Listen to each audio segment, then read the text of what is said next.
Buenos días, mi nombre es Bernardo Contreras y yo les voy a hablar sobre la esclerodermia sistémica. La esclerodermia sistémica, también llamada esclerosis sistémica, es una enfermedad multisistémica caracterizada por fibrosis cutánea extensa, alteraciones vasculares y la producción de autoanticuerpos contra varios antígenos celulares. Esta cuenta con una morbilidad importante y posee la tasa más alta de mortalidad de las enfermedades reumáticas autoinmunes, razón por la cual es de suma importancia llegar a un diagnóstico adecuado. Esta enfermedad posee una gran variedad de manifestaciones clínicas y aunque no existe hoy en día una serie de criterios diagnósticos bien establecidos, la extensión y magnitud de las lesiones cutáneas permitirán distinguir las dos variables más resaltantes de esta enfermedad, que son la esclerodermia sistémica cutánea difusa y la esclerodermia sistémica cutánea limitada. Existe aproximadamente un 20% de pacientes con esclerodermia en los que se presentan otras manifestaciones de enfermedades autoinmunes, produciendo lo que se conoce como síndromes de solapamiento u overlap. Por otra parte, se han registrado casos de pacientes que presentan esclerodermia sin manifestaciones cutáneas clínicas, lo que acuñó el término de esclerodermia sin esclerodermia. Es importante resaltar que el término esclerodermia hace referencia al endurecimiento de la piel y a la esclerosis sistémica como tal. Esto tiende a presentar confusiones, las cuales se hacen presentes en otros trastornos que se caracterizan también por fibrosis cutánea, como la esclerodermia localizada o morfea, el escleredema y la fascitis eosinofílica. En cuanto a la epidemiología, tenemos que la esclerodermia está incluida dentro de las enfermedades raras, con una prevalencia de entre 7 y 489 casos por millón de habitantes y una incidencia de 0.6 a 122 casos por millón de habitantes al año. Tenemos que la edad media de aparición está comprendida entre los 30 y los 50 años de edad, la cual es más temprana para la forma difusa que para la forma limitada, y tenemos que la supervivencia media desde su diagnóstico es de 12 años aproximadamente. Se ha observado una mayor prevalencia en Australia y los Estados Unidos con respecto a Japón y Europa. De hecho, la incidencia en los Estados Unidos es de aproximadamente 19 casos por cada millón de habitantes, mientras que en Europa es de aproximadamente de 4 a 5 casos por cada millón de habitantes. Por otro lado, tenemos que es un trastorno que afecta principalmente al sexo femenino, con una proporción aproximada de 3 a 4 mujeres afectadas por cada hombre afectado. Además de eso, tiende a predominar también en la raza negra. De hecho, se ha observado que las mujeres de raza negra en edades tempranas presentan mayor afectación difusa con incidencia de trastornos inflamatorios y una menor esperanza de vida. Por otro lado, tenemos que en los caucásicos predomina la forma limitada con respecto a la forma difusa, mientras que en la raza negra predomina la forma difusa, la cual se presenta de forma más grave y de forma más precoz que en los caucásicos. Por otro lado, tenemos que la esclerodermia es una enfermedad infrecuente en niños, en los cuales vamos a encontrar ciertas diferencias importantes respecto a los adultos que la padecen, teniendo así que habrá más síndrome de solapamiento, mayor afectación cardíaca y musculoesquelética, siendo la primera de estas la principal causa de muerte, va a ser más rara las afecciones pulmonares y renales, y vamos a encontrar ciertos anticuerpos en mayor cantidad, como por ejemplo los autoanticuerpos antipolimiositis, mientras que van a ser más raros los anticuerpos anticentroméricos ACA. Tenemos que la esclerodermia es de etiología aún desconocida. Sin embargo, cada vez se dispone de más conocimientos con respecto a los mecanismos patogénicos que conducen a la aparición de las alteraciones características de la enfermedad, como lo son las alteraciones de la microcirculación, la fibrosis y la alteración de la inmunidad celular y humoral. Además de esto, también se dispone de información con respecto a mecanismos genéticos que pueden conducir a la aparición de la enfermedad. Ahora bien, si ahondamos más en estos factores, encontramos que, por ejemplo, en el caso de los factores ambientales, la asociación entre el riesgo de exposición a estos y la esclerodermia ha sido ampliamente estudiada. Muchas veces el tiempo de exposición a determinados factores ambientales u ocupacionales varía de un paciente a otro, razón por la cual Esto podría sesgar su estimación con respecto a la enfermedad. Aunado a esto, los factores a los que se exponen los pacientes también deben ser clasificados en base a riesgos ocupacionales como lo son el polvo de sílice o determinados disolventes orgánicos, infecciosos como virus o bacterias y no infecciosos o no ocupacionales como fármacos y siliconas. En cuanto a los factores genéticos, tenemos que la agrupación familiar de la enfermedad, la frecuencia de otras afecciones autoinmunitarias en familiares de pacientes afectados por esclerodermia y las diferencias fenotípicas entre razas y grupos étnicos sugieren la presencia de factores genéticos implicados en la inducción de la esclerodermia. Por otro lado, se ha descrito una relación entre los antígenos de histocompatibilidad, como por ejemplo el A1, B8, DR3, DR5 y D52 con la esclerodermia. Así, por ejemplo, se ha descrito la relación entre el antígeno DR5 con la aparición de esclerodermia de forma lenta, mientras que el DRW52 con formas de progresión rápida y fibrosis pulmonar temprana. La autoinmunidad, podemos decir que el estímulo inicial para la producción de autoanticuerpos es aún desconocido, además de que la mayoría de los pacientes presenta anticuerpos antinucleares positivos. Es importante resaltar que cada paciente con esclerodermia produce normalmente un solo tipo de autoanticuerpo, lo que sirve como biomarcador para diferentes patrones de afectación cutánea y visceral, así como también para la estimación de un pronóstico de la enfermedad. Entre los principales autoanticuerpos que se pueden encontrar en pacientes con esclerodermia podemos mencionar los siguientes.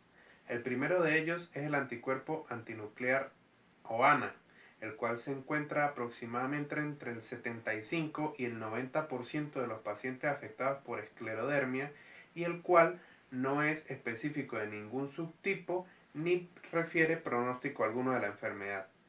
Como segundo ejemplo, encontramos los anticuerpos anticentroméricos o ACA, descubiertos en el año de 1980 y los cuales se encuentran de forma global entre el 0 y 20% de los pacientes afectados por esclerodermia. Estos, por su parte, no se encuentran comúnmente en personas sanas ni en personas afectadas por otras conectivopatías. Aunado a esto, si se encuentran en el estudio de un paciente afectado por fenómeno de Raynaud, tienden a ser predictivos del desarrollo futuro de una esclerodermia. Los anticuerpos ACA positivos caracterizan porque dichos pacientes no suelen presentar afecciones pulmonares intersticiales, pero sí afecciones como la hipertensión pulmonar. Por otro lado, encontramos los anticuerpos antitopoisomerasa 1, los cuales se encuentran en aproximadamente entre el 15 y 20% de los pacientes afectados por esclerodermia, no se encuentran en personas sanas ni con otras conectivopatías.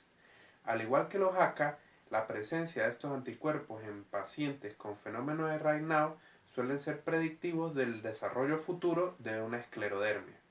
Estos se encuentran en aproximadamente el 40% de personas afectadas con la forma difusa y aproximadamente en el 10% de las personas afectadas con la forma limitada. Por otra parte, la presencia de los anticuerpos antitopoisomerasa 1 positivos confieren mayor riesgo de mortalidad y tasas más elevadas de falla cardíaca derecha por fibrosis pulmonar. Por otra parte, encontramos los autoanticuerpos antinucleolares, los cuales son un grupo heterogéneo de autoanticuerpos mutuamente excluyentes. Estos se encuentran en aproximadamente entre el 15 y el 40% de los pacientes afectados por esclerodermia y no se encuentran comúnmente en sujetos sanos. A su vez, estos no son específicos de esclerodermia, ya que se han encontrado en pacientes que padecen lupus eritematoso sistémico y síndrome de Sjögren. Entre los principales representantes de este grupo podemos mencionar a los autoanticuerpos antipolimiositis y a los anti-ARN polimerasa de tipos 1, 2 y 3. Por último, podemos mencionar a los anticuerpos anti-beta-2 glucoproteína 1, especialmente los de tipo inmunoglobulina A, los cuales se han asociado a pérdida digital isquémica y a evidencias ecocardiográficas de hipertensión pulmonar. Las alteraciones vasculares son la base de las principales complicaciones sistémicas de la esclerodermia, entre las que se incluyen la hipertensión pulmonar, la crisis renal de la esclerodermia de tipo hipertensivo y la vasculopatía digitales. El daño vascular en este trastorno se manifiesta de forma temprana, aunque su principal desencadenante es desconocido. Se sabe que el desarrollo del daño vascular se produce a nivel de la microcirculación, especialmente a nivel arteriolar, evidenciado por el daño de los capilares periunguales y de la respuesta vasoespástica evidenciada en el síndrome de Raynaud. El mecanismo por el cual se produce el daño vascular se produce de la siguiente manera. En primer lugar, se abren grandes espacios entre las células endoteliales, lo que produce una pérdida de la integridad de esta capa. Consecutivamente se produce vacuolización del citoplasma y apoptosis de dichas células. Además de esto, se forma un infiltrado celular perivascular, un engrosamiento progresivo de la pared del vaso y la aparición de lesiones obliterativas que conducen a la desaparición de los capilares. En aproximadamente del 20 al 30% de los pacientes con esclerodermia se ha evidenciado la presencia de anticuerpos anticélulas endoteliales circulantes. Esto conlleva a una sobreexpresión de moléculas de adhesión sobre las células endoteliales y posterior apoptosis de las mismas. Además, también se ha observado el depósito de complejo de ataque a la membrana en la microvasculatura de la piel afectada por este trastorno. Se cree también que la secreción basal de endotelina 1 por parte de las células endoteliales supone un nexo muy importante y precoz de el daño de estas células con la activación de fibroblastos. En respuesta a la inflamación y al daño vascular, habrá una sobreexpresión de moléculas de adhesión, como por ejemplo ICAM1, BCAM1 y ELAM1, tanto a nivel circulante como sobre la superficie de las células endoteliales. A estas se unirán células de la serie blanca y plaquetas, lo que producirá la migración de estos elementos hacia la matriz extracelular, formando el ya mencionado infiltrado celular perivascular.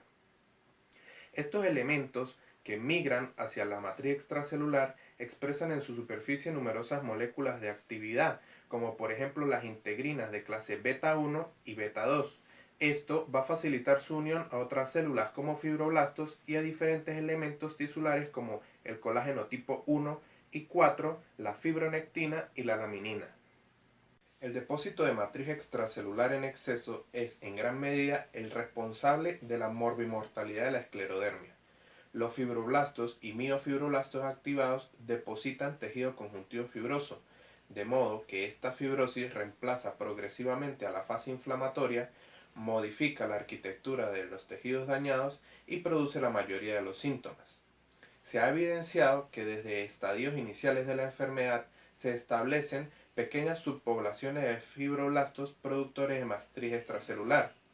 Estas poblaciones se ubican generalmente cerca de células inflamatorias mononucleares y en la periferia de los vasos sanguíneos.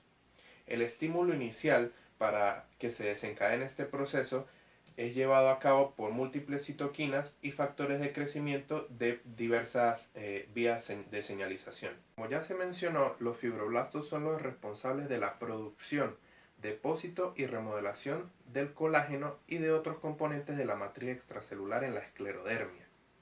Estos pueden convertirse en miofibroblastos y expresar diversas citoquinas, como el factor de crecimiento transformante beta y receptores para este factor de crecimiento. Estos fibroblastos tienen un defecto en las microfibrillas que contienen fibrilina 1, lo que los lleva a una expresión autónoma y mantenida del gen del colágeno tipo 1. En cuanto a las manifestaciones clínicas, tenemos que las de tipo vascular son las más dominantes en la esclerodermia. Estas se inician como un trastorno funcional, la vasoconstricción, cuyo reflejo es el fenómeno de Raynaud. Este representa la manifestación clínica más habitual y precoz de los pacientes que sufren esta enfermedad. Sin embargo, no es exclusiva de esta entidad.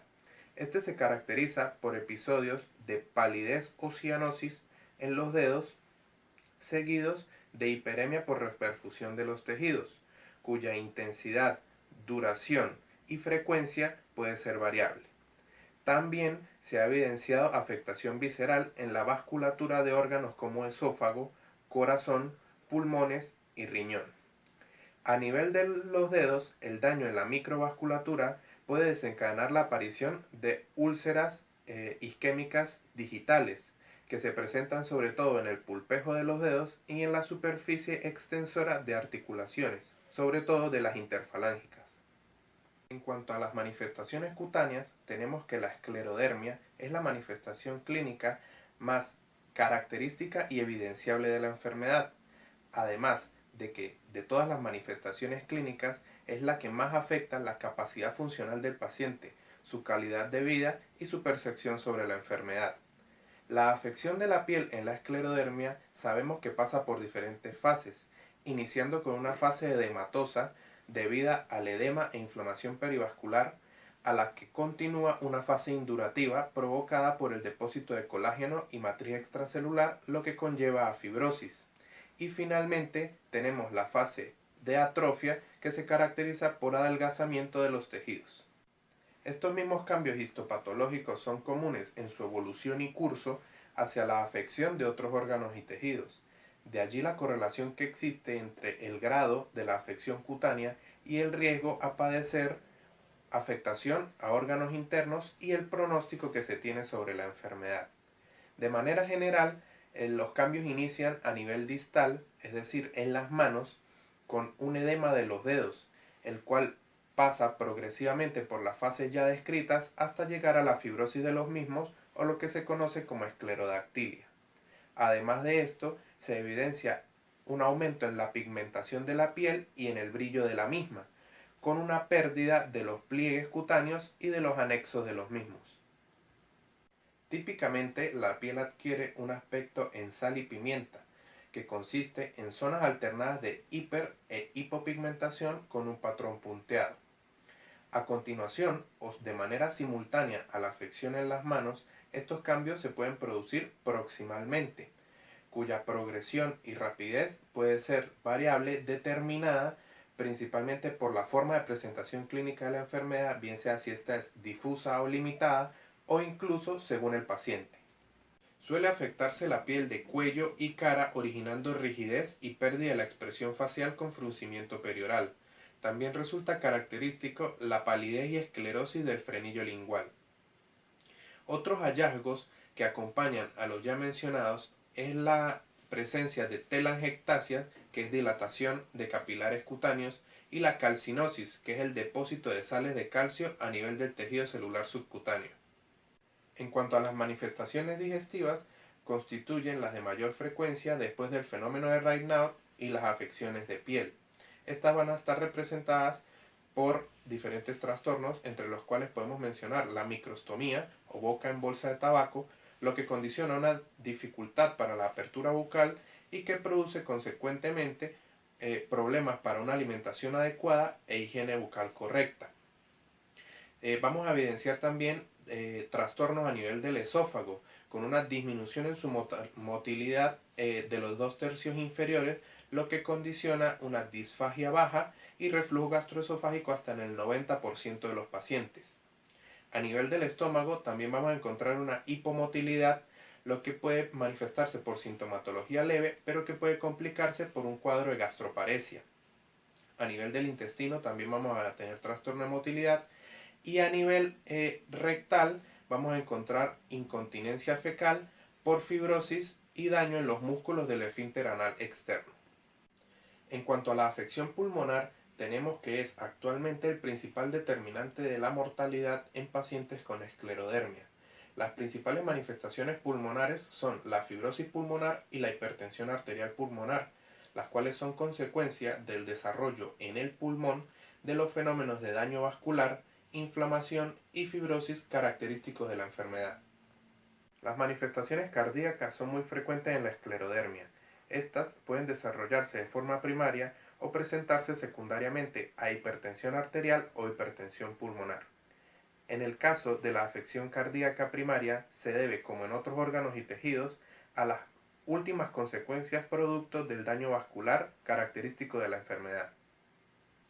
La afección renal puede manifestarse mediante lo que se conoce como crisis renal de la esclerodermia de tipo hipertensivo, la cual es la complicación más grave de la enfermedad y la causa más frecuente de muerte.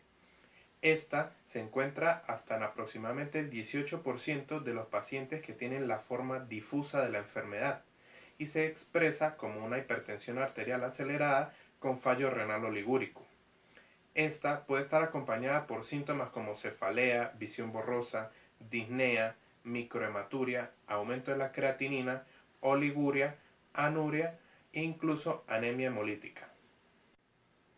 A nivel osteoarticular, tenemos que en aproximadamente el 97% de los pacientes vamos a tener problemas articulares expresados mediante artralgias y rigidez matutina.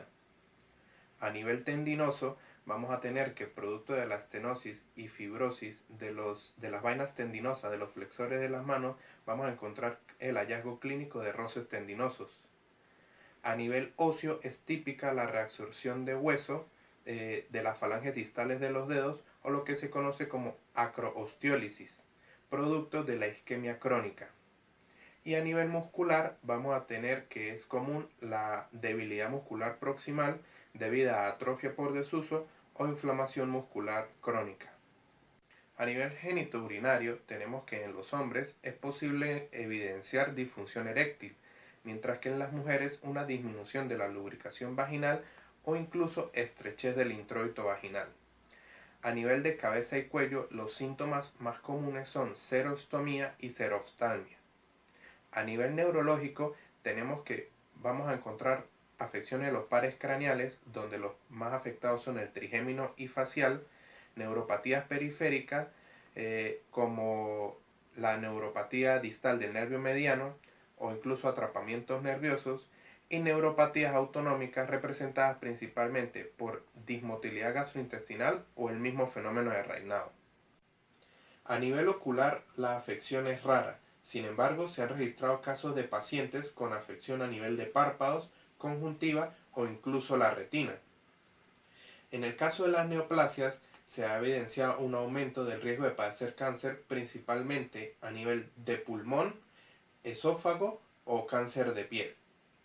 Por otra parte, a nivel psicológico se ha mostrado que en aproximadamente el 83% de los pacientes estos presentan ansiedad y en el 50% de los casos se ha incluso demostrado que presentan un trastorno depresivo reactivo, sobre todo cuando la afección cutánea es muy extensa.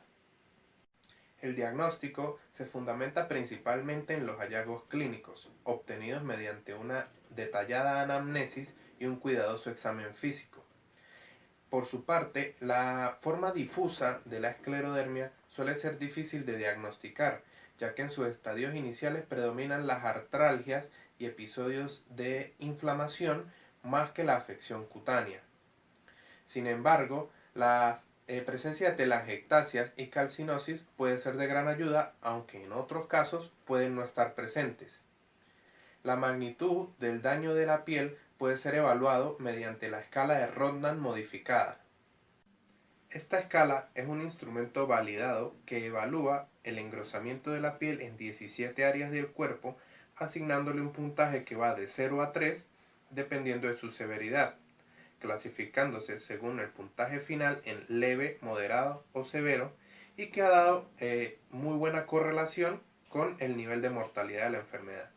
Entre los principales exámenes paraclínicos que contribuyen de cierta forma al diagnóstico de la esclerodermia sistémica podemos mencionar las pruebas serológicas, la radiografía de tórax, la tomografía computarizada, la gastroscopía, la esofagoscopía, el ecocardiograma, las pruebas de función pulmonar y la capilaroscopía. En cuanto al tratamiento, es importante resaltar que el manejo de la esclerodermia, además de que requiere de una intervención médica multidisciplinaria, requiere también del aporte voluntarioso del propio paciente y de su entorno. Antes de iniciar o establecer el tratamiento como tal, es importante determinar qué afecciones orgánicas están afectadas en relación a inflamación y vasculopatías y que por ende son potencialmente reversibles, y cuáles son potencialmente irreversibles, es decir, donde haya fibrosis o necrosis sistémica. La Liga Europea contra el Reumatismo y la Esclerodermia redactó un documento que consta de 14 parámetros para el manejo sintomatológico de dicho trastorno. En él se tocan puntos importantes con respecto al tratamiento para la vasculopatía, la hipertensión pulmonar, la enfermedad pulmonar intersticial, las afecciones cutáneas, las afecciones renales, entre otros elementos que componen la enfermedad. Ahora bien, según la Clínica Mayo, no existe un tratamiento o medicamento que frene la sobreproducción de colágeno característica de esta enfermedad. Sin embargo, el tratamiento implementado se fundamenta en el manejo de los síntomas que afectan la calidad de vida del paciente. Hablando específicamente de esto, lo que se busca con la aplicación de terapéutica es causar vasodilatación cutánea, tratar o retrasar los cambios en la piel, suprimir el sistema inmunológico, reducir los síntomas gastrointestinales, prevenir infecciones y principalmente también el alivio del dolor. A medida que se va comprendiendo el complejo entramado de la patogenia de la esclerosis sistémica, salen a relucir nuevas dianas para posibles tratamientos en el futuro. Los estudios que se están realizando actualmente se centran principalmente en el factor de crecimiento transformante beta y en el factor de crecimiento del tejido conectivo. Así pues, salen a relucir medicamentos como por ejemplo el imatinib mesilato, el cual ha demostrado eficacia en enfermedades como fibrosis nefrogénica dependiente de gadolinio y que hoy en día está siendo estudiado su beneficio sobre la esclerosis sistémica. También se está trabajando sobre la producción de anticuerpos antifactor de crecimiento transformante beta y antifactor de crecimiento de tejido conectivo.